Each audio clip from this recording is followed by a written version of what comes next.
Denmark, they tried, they did the best that they could, but it didn't really open up for them, you know.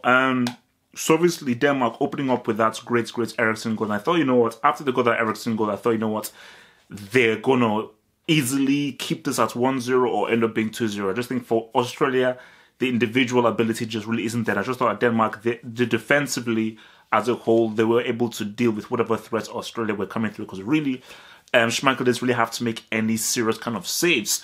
But then again, VAR. So I'm looking at that right now, and in my view, that was not a penalty. For me, that's ball to hand. People said it was in an unnatural position. How many people jump like this? You jump like this.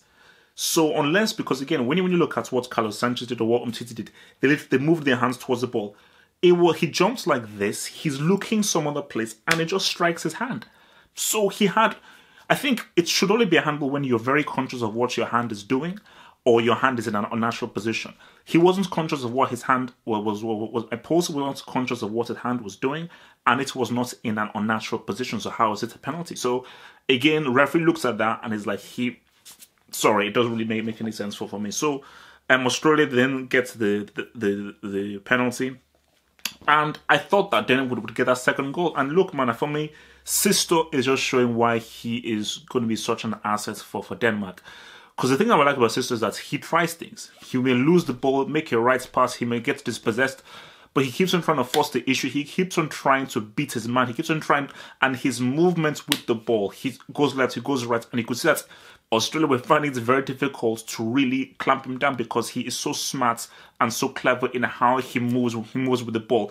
And his dribbling really consisting of not really even moving with the ball. It's just his movements around the ball, which really offsets and just confuses the Australian defender. So I just thought Sisto really did a lot to open up things for Denmark. But the key thing is just in those key attacking areas, Denmark just do not have guys to really capitalize, you know. And this isn't the Denmark of '98 who had an amazing team with quality all around. It really is really Eriksen and Sisto, but there's nobody either as a striker or another attacker winger or as a second striker who can really take the kind of balls that Sisto gives them, or be able to anticipate the pass and be able to make things happen. And like, great opportunity that Denmark had. Sisto, great movements, creating space, gives it over to Delaney. And even the obvious pass was the ball on the ground. You're so close to, because once you're that close to the area and you're at the byline, you don't put the ball over the top. You put it down on the ground. You only put the ball over the top if you're crossing from deep or from far away. You're so close to the goal, you put it down on the ground. Those are the toughest ones to deal with. But he moves the ball, he goes for the high ball and just goes way over. So that was the best between the Denmark have. They messed it up. But I think for Australia, still they were solid. They were able to keep things firm, and you got to give them credit for that. They kept things firm. They kept things as a whole. And look, man, you know, give them credits for that, you know. So it's going to be difficult for Australia to go through.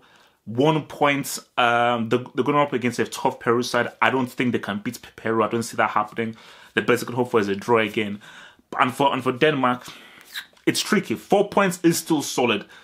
And they have to just they've got to go into that France game to try and win that game. Because again, 7 points would be great, but I think even a draw, if results go their way, could definitely be enough for them to ride all the way through to the next round. So I think Denmark are still in a very strong position to go into the last 16. Thank you for watching this video. Think about pledging and become a Half of Football Hot patron. Pledge an amount each month and gain access to exclusive videos from your boy, the Football Hot, for more analysis. Peace.